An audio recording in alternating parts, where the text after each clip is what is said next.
Hello, हम रमा अनुपमा अहाँ सब गोटा के प्रणाम आ स्वागत करै छी। एक कजरी सुना रहल छी, जँ नीक लागे तऽ लाइक शेयर कमेंट जरूर करब, चैनल के सब्सक्राइब कऽ लेब। सावन में पड़े झिसी सखी हम खेलब पचीसी।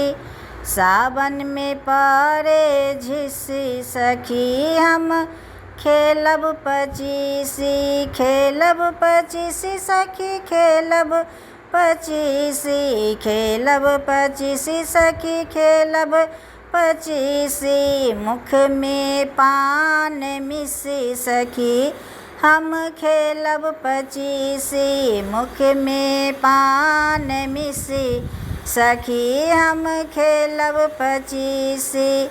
सावन में पड़े झिसी सखी हम खेलब पचीसी। सावन में पड़े झिसी सखी हम खेलब पचीसी। गोरे बदन पर कारी चुनरिया, गोरे बदन पर कारी चुनरिया। नयन काजर मुख मिसी सखी हम खेलब पचीसी। नयन काजर मुख मिसी सखी हम खेलब पचीसी।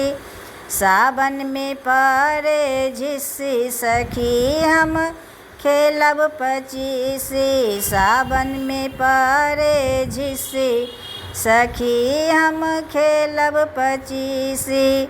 सोना के थार रुपए के कौड़ी, सोना के थार रुपए के कौड़ी। पिया संग लग गेलै बाजी सखी हम खेलब पचीसी। पिया संग लगी गेलै बाजी सखी हम खेलब पचीसी।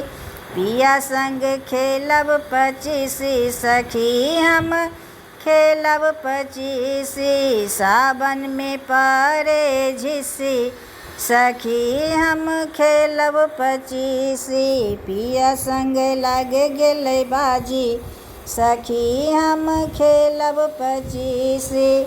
सावन में पड़े झिसी सखी हम खेलब पचीसी।